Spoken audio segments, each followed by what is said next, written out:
Here's Jeff Chan. Oh, Macklin erases it. What a block shot coming from VMAC. No! Jeff Chan! No! And Ginebra will survive! Unbelievable. Naaalala nyo pa ba ang dambuhalang import na nagpakitang gilas noon sa Barangay Ginebra? Matapos ang maraming taon na hindi na natin siya nakikita sa hardcourt ng PBA, marami ang nagtatanong, nasaan na nga ba si Vernon Macklin?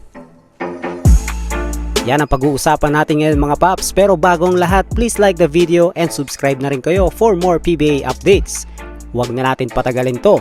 Tara, let's go! Sa lahat ng import, si Vernon Macklin ang masasabi nating isa sa pinakatumatak at paborito ng mga Ginebra fans. Napaka-energetic ng import na ito na kapag nakakuha ng bola sa ilalim ay halos sirain niya ang ring sa pamamagitan ng kanyang mga dunks. At ang isa pang rason kung bakit siya minahal ng mga fans ay nung binuhat ni Macklin ng Barangay Ginebra patungong finals.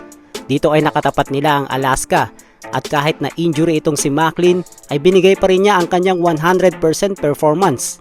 Saktong-sakto sa Never Say Die spirit na pinoportray ng Barangay Ginebra. Bumalik si Macklin noong 2018 pero hindi para sa Ginebra kundi para maglaro sa Magnolia. Pero bago pa man matapos ang conference ay kinakailangan niya magpaalam para sa isang malaking offer sa China. At dito na nga nagsimula ang paglayo niya sa radar ng mga Pinoy fans. Pero ito ang twist, hindi lang sa Pilipinas naging alamat itong si Macklin. Naglaro rin siya sa South Korea sa KBL o Korean Basketball League. At dahil sa kanyang talino sa laro at professionalism, hindi siya basta-basta kinalimutan ng team na ito.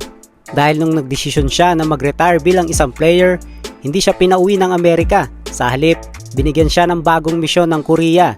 At ngayon nga ay isa ng ganap na assistant coach itong si Vernon Macklin sa isang Korean basketball team.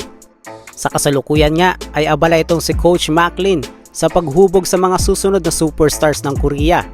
Pero kahit seryoso siya sa court, makikita sa kanyang social media na enjoy siya sa kanyang buhay bilang isang family man. Kaya sa mga nagtatanong kung bakit wala na siya sa PBA, simple lang ang sagot, level up na itong si VMAC. Hindi man natin siya mapapanood ulit na magdunk sa harap ng mga Pinoy fans at Ginebra fans, proud pa rin tayo na ang isang PBA legend ay kinikilala ngayon bilang isang magaling na coach sa international stage. Isang import na hindi lang basta tumatak sa mga Ginebra fans, kundi sa mga Pinoy fans na rin. Kayo mga paps, ano ang mga Vernon Macklin moments ang hindi nyo makakalimutan? Comment mo na yan sa baba at babasahin natin yan. Huwag din kalimutang mag-subscribe at i-hit ang bell icon for more PBA updates. This is Jalpops TV. See you again para sa ating next video. God bless!